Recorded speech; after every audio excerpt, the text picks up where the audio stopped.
आज हम लोग दूसरे अध्याय में प्रवेश कर रहे हैं।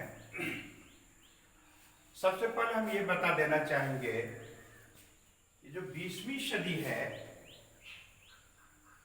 20वीं सदी को लोकतंत्र की सदी कहा जाता है। अभी हम लोग 21वीं सदी में प्रवेश अब कर चुके हैं, तो 1900 से 2000 की सदी को हम लोग 20वीं सदी के रूप में जानते हैं। क्यों ही 20वीं सदी हुई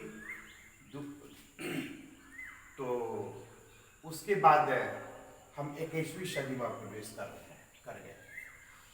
तो 19वीं सदी को यदि हम लोकतंत्र की सदी कहें तो शायद इसमें कोई अतिशयोक्ति नहीं होगी। आपके मन में जिज्ञासा हो रही होगी कि ये 20वीं सदी को लोकतंत्र की सदी ही क्यों कहना चाहिए। ऐसा इसलिए कि प्रारंभ में अधिकांश राष्ट्रों में अन्य प्रकार की शासन प्रणाली थी। तानाशाही शासन प्रणाली, राजतंत्र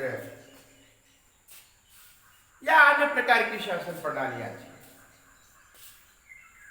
किंतु बाद के कालखंड में क्रमशः विभिन्न राष्ट्रों में लोकतंत्र को अपनाने की प्रक्रिया शुरू हुई। हम पहले भी कभी चर्चा किए थे कि लोकतंत्र को ही श्रेष्ठ मानकर इस पद्धति को अपनाने की प्रक्रिया शुरू हुई। तो 20वीं सदी में अधिकांश राष्ट्रों में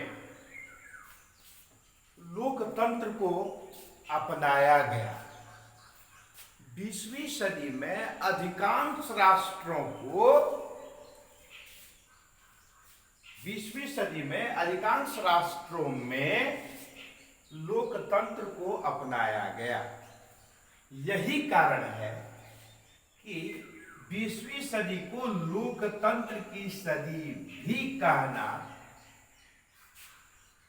उचित हो। अब है लोकतंत्र यानी डेमोक्रेसी। डेमोक्रेसी शब्द की उत्पत्ति ग्रीक में हुई और जिसको दो वर्डों से बनाया गया, एक डेमोस, दूसरा क्रेटोस। डेमोस क्रेटोस मिलकर के डेमोक्रेसी का निर्माण होता है। डेमोस का अर्थ होता है पीपुल यानी जनता, और क्रेटोस का अर्थ होता है पावर, गवर्नेंस, सत्ता। तो इस तरह से इसको हम लोग सत्ता के रूप में जानते हैं। इसका मतलब क्या हो गया? जनता और सत्ता, पावर। तो जो सत्ता, जो शासन तंत्र जनता के हाथ में, जो शासन तंत्र जनता के हाथ में हो, ऐसे शासन तंत्र को जनता की सत्ता वाला शासन तंत्र कहते हैं, अर्थात लोकतंत्र कहते हैं। यहां लोक ही क्यों कहते हैं? आपके मन में बात आती होगी कि लोक क्या होते हैं? जनता। जनता को हम लोग के रूप में जानते हैं, आम नागरिक के रूप में जानते हैं। और ये आम नागरिक को हम लोग जनसामान्य शब्दों में, भाषा में हम लोक भी कहते हैं, लोक। तो ऐसा शासन तंत्र, ऐसा मैकेनिज्म जो लोगों के द्वारा संचालित होगा, ऐसे शासन तंत्र को लोकतंत्र कहा जाता है।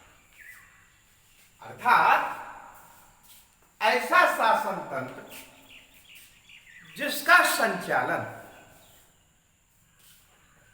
सामान्य लोगों के द्वारा होता है, ऐसे शासन तंत्र को हम लोकतंत्र कहते हैं।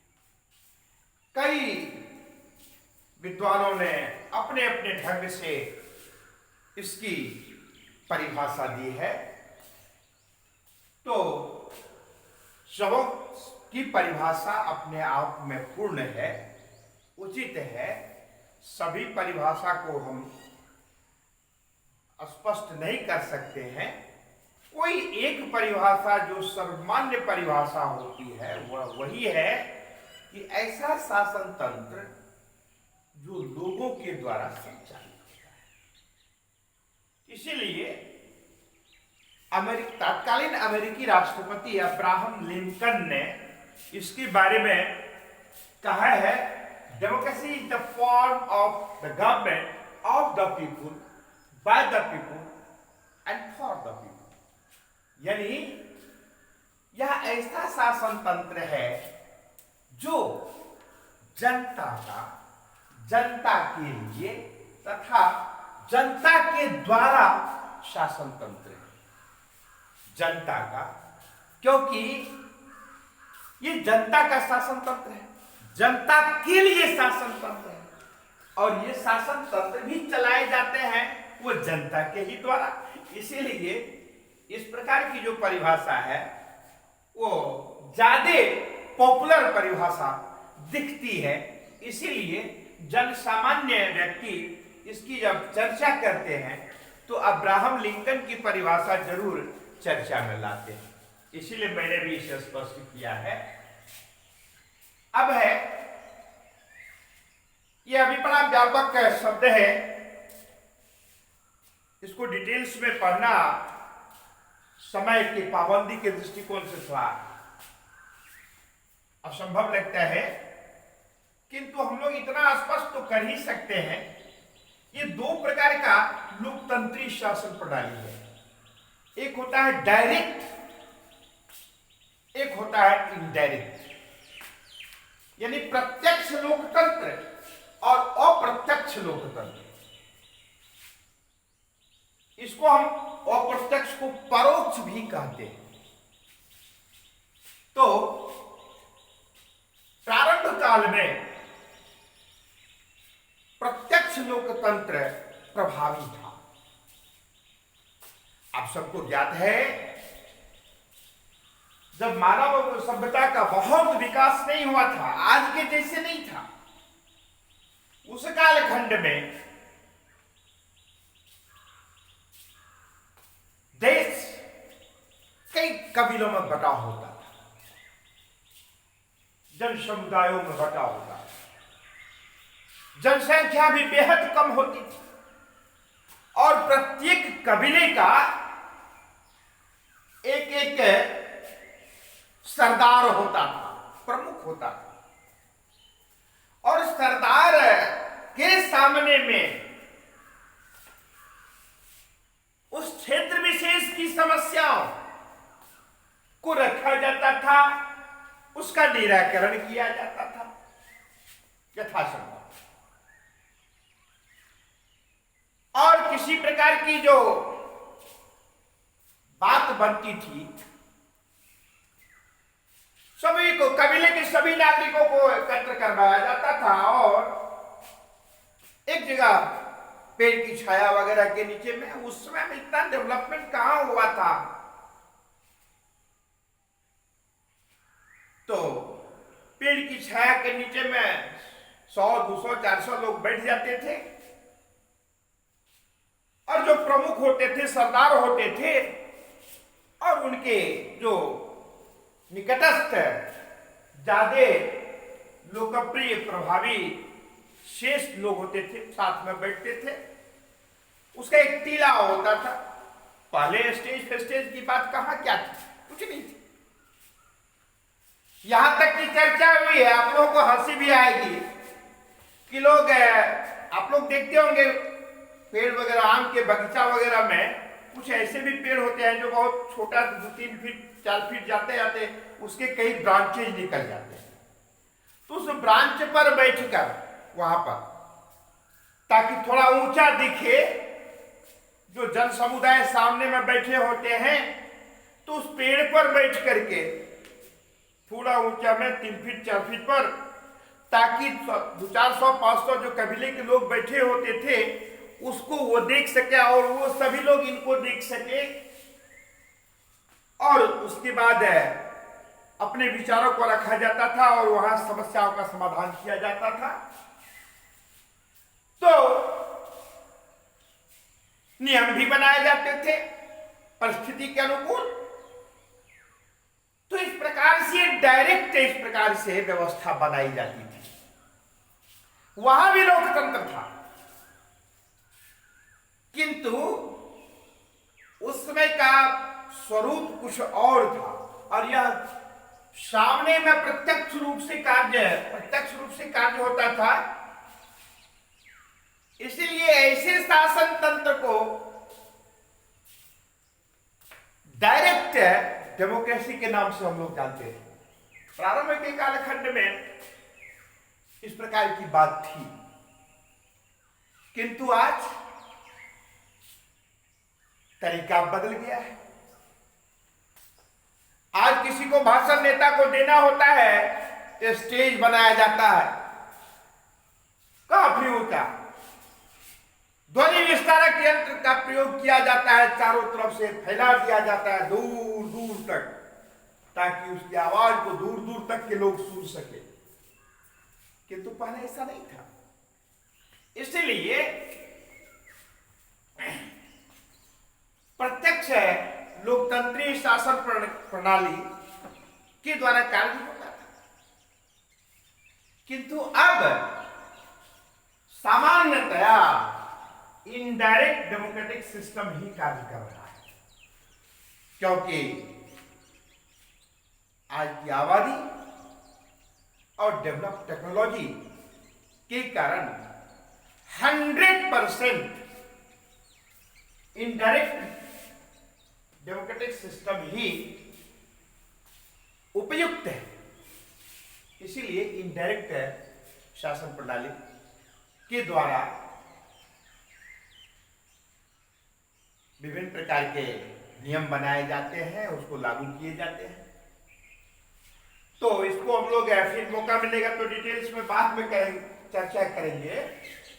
किंतु हम लोगों ने जाना कि इसकी उत्पत्ति कहां से हुई, फिर इसके बाद उस 2 वर्ड से बना उसका अर्थ को जाना, जनता और सत्ता, फिर उसकी परिभाषा को जाना।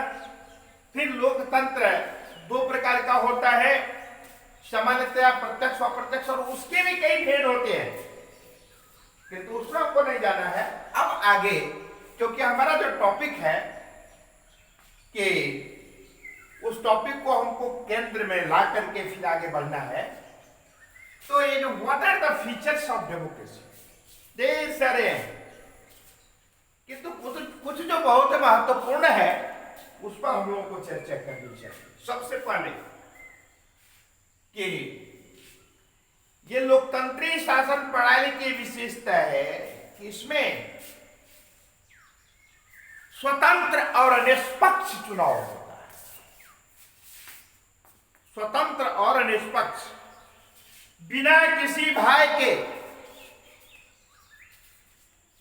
बिना किसी पक्षपात के चुनाव कराए जाते हैं। यह बेहद महत्वपूर्ण विशेषता लोकतंत्रीय शासन प्रणाली की है। इसके बाद है रूल ऑफ लॉ। याद रखेंगे, कानून की नजर में सभी बराबर, सभी एक समान। इसीलिए इसकी दूसरी विशेषता जो है, यानी नियम सबके लिए एक समान होना चाहिए, इक्वल होना चाहिए, यह भी विशेषता है। फंडामेंटल राइट्स, इसमें मौलिक अधिकार की भी विशद चर्चा है और हर किसी व्यक्ति को पूर्ण आजादी के साथ रहने जीने की स्वतंत्रता होती है, विचारों को अभिव्यक्त करने की स्वतंत्रता होती है।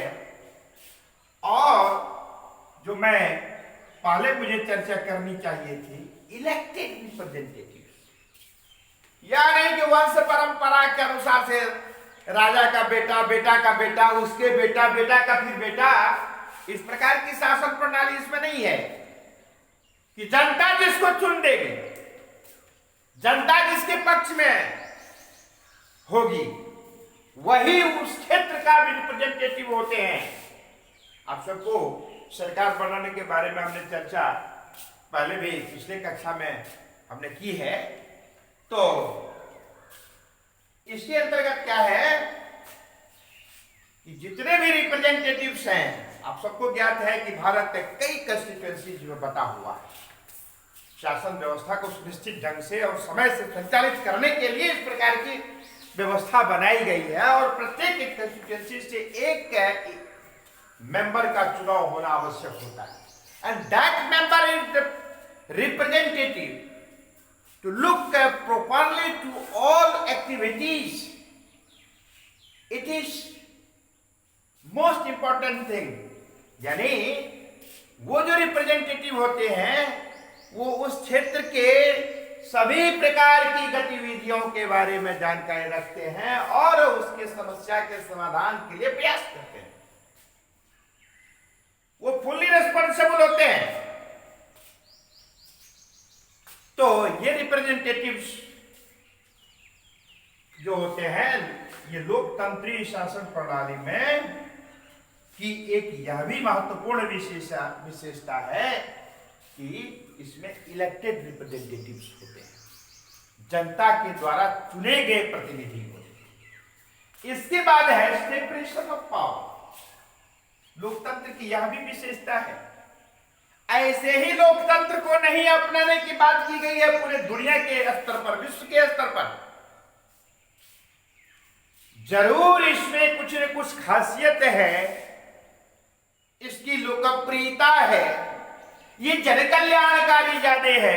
इसीलिए जहां जहां नहीं भी लोकतंत्री शासन प्रणाली है, वहां की जनता भी अब इसके प्रति सोचने को मजबूर हो रहे हैं कि क्यों न अपने यहां भी इस प्रकार की शासन प्रणाली को लागू किया जाए। तो सेपरेशन ऑफ पावर यानी पावर का भी बंटवारा सिस्टमेटिकली किया गया है। आप सबको ज्ञात है सरकार के जो 3 अंग होते हैं, लोकतंत्री शासन प्रणाली में सरकार के जो 3 अंग होते हैं वो क्या है? लेजिस्लेचर जो नियम को बनाता है, उसी नियम के अनुरूप देश को चलना होता है, देश की जनता को चलना होता है, उन नियम को फॉलो करना होता है। दूसरा क्या है कि नियम तो बना दिया गया, फिर उसको लागू करना है ना, लागू करने वाले भी एक अंग है, इकाई है, जिसको हम लोग एग्जीक्यूटिव कहते हैं।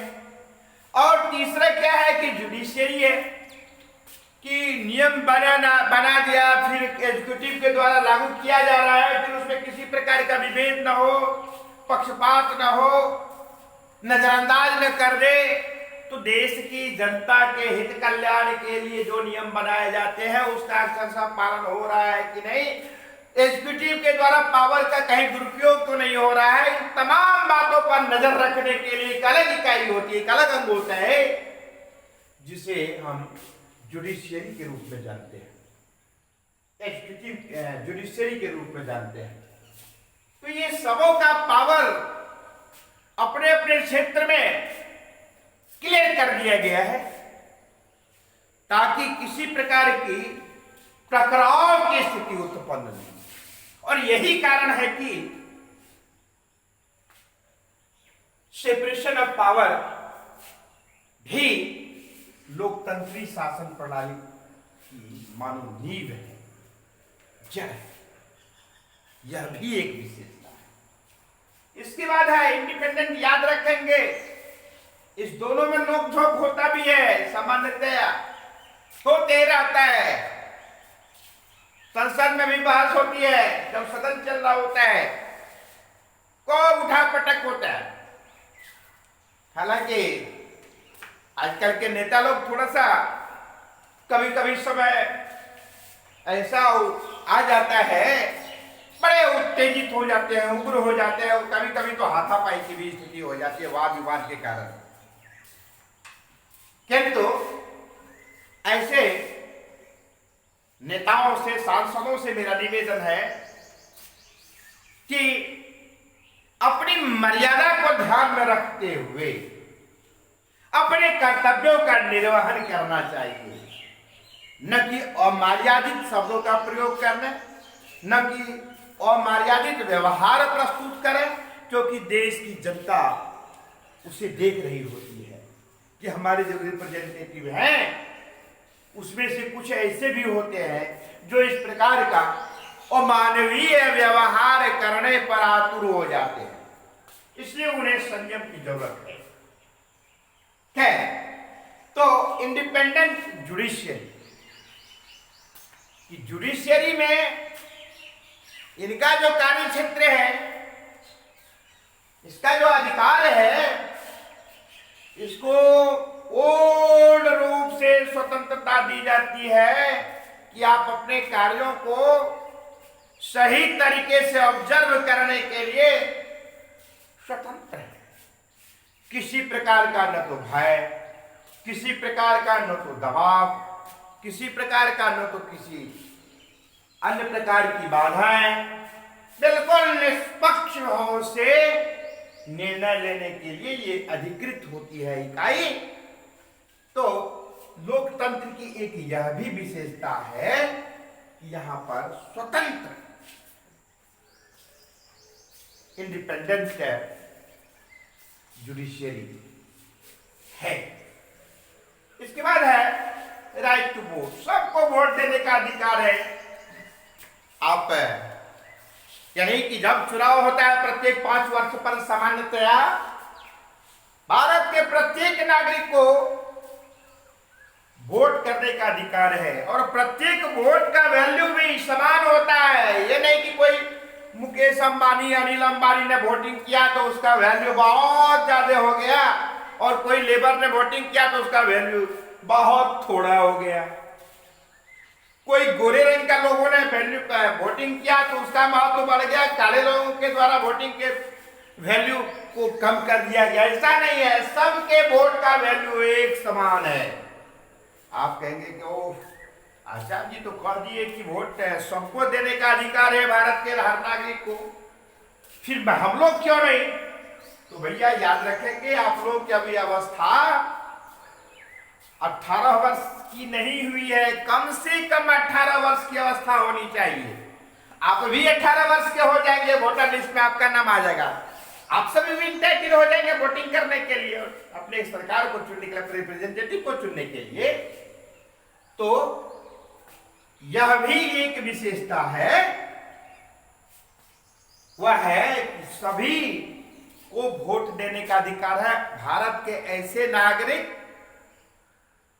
जो कम से कम 18 वर्ष की अवस्था प्राप्त कर लिया है, उसको संविधान के द्वारा अधिकार प्रदान किया गया है कि अब आप भी इंटाइटल हो गए हैं वोटिंग करने के लिए, अपने रिप्रेजेंटेटिव को चुनने के लिए, अपनी सरकार बनाने के लिए आपकी भी भागीदारी अब आवश्यक है, आप करते भी। इसके बाद है, ये बहुत महत्वपूर्ण है, हमको तो सब महत्वपूर्ण नजर आते हैं, ऑर्गेनाइज अपोजिशन पार्टी। याद रखेंगे, आप लोगों ने घोड़ा को देखा है? बिल्कुल देखा है। घुड़सवार बड़े व्यवस्थित ढंग से, कभी आजकल तो सिनेमा में ही देखने के लिए मिल गया है। पहले घोड़ा के द्वारा ही बहुतर लोग एक स्थान से दूसरे स्थान जाया करते थे, युद्ध वगैरह में भी घोड़े का प्रयोग होता था। अब तो वो सब अब पुरानी स्थिति बन गई है। अब जीप, कार, मोटरसाइकिल न जाने कितने सवारी हो गए हैं, इसलिए इसकी उपयोगिता थोड़ी घट गई है। किंतु मैं घोड़ा का इसलिए उदाहरण दे रहा हूं कि घोड़ा पर जब घुड़सवार यानी घोड़ा को जो चलाता है, दौड़ाता है, उसको घुड़सवार कहते हैं। वो जब उसको लेके दौड़ाता है सवार होकर के, तो घोड़ा के मुंह में एक लगाम होता है कि घोड़ा बीच में बदमाशी न करे, अपनी चाल न बदले, सही तरीके से सही दिशा में चलते रहे जिधर हम कहते हैं चलने के लिए। इसके लिए उसको कंट्रोल करने के लिए एक लगाम की आवश्यकता होती है, बेहद आवश्यकता होती है। और यदि ऐसा नहीं होगा तो घोड़ा नहीं कुदानेगा, घोड़ा नहीं मानेगा, जिधर मन होगा उधरे भागना शुरू कर देगा। और वैसे ही तो घुड़सवार गिर भी सकता, हाथ पैर टूट सकते हैं, मर भी सकता है। इसीलिए घोड़ा को व्यवस्थित ढंग से सही तरीके से जिधर आप चाहते हैं, जिस दिशा में जाने के लिए, ले जाने के लिए लगाम की आवश्यकता होती है कंट्रोल करने के लिए। ठीक उसी प्रकार से सही तरीके से सरकार को चलाने के लिए, सरकार को कंट्रोल करने के लिए एक ऑपोजिशन पार्टी की भी आवश्यकता होती है। और जिस देश में लोकतंत्री शासन प्रणाली में एक सशक्त अपोजिशन पार्टी नहीं हो, विपक्ष की पार्टी नहीं हो, तो वहां की सरकार बेलगाम घोड़े की भांति हो जाएगी और वो आताताई भी कर सकती है, वो जन कल्याण के कार्य को भूल भी सकती है। इसलिए ये आवश्यक है एक सफल लोकतांत्रिक शासन प्रणाली के लिए एक स्ट्रांग, मजबूत, व्यवस्थित, ऑर्गेनाइज विपक्षी पार्टी का होना आवश्यक है। अर्थात लोकतंत्रीय शासन प्रणाली की एक यह भी विशेषता है, लोकतंत्र की यह भी विशेषता है कि यहां पर एक सशक्त, संगठित अपोजिशन पार्टी होती है। यानी इस शासन तंत्र में विपक्ष पार्टी का भी होना आवश्यक होता है और है, यह इस प्रकार की विशेषता है। मैं एक बात कहना भूल ही गया था, मेजॉरिटी पार्टी की सरकार होती है, यह नहीं कि चुनाव हो गया कोई सरकार बना दे, ऐसा नहीं है। जिस पार्टी को ज्यादा से ज्यादा सीट्स मिल जाती है उसी पार्टी की सरकार होती है। इसीलिए हम अब स्पष्ट रूप से जानते हैं कि अब जैसे अब इसमें भी है कि 500, मान लीजिए कि 545 लोकसभा में मेंबर होते हैं, तो नियम है कि बहुमत से क्या तात्पर्य होता है, यानी आधा से जब अधिक मेंबर किसी एक पक्ष में हो तो वैसी स्थिति को बहुमत कहा जाता है, आधा से अधिक।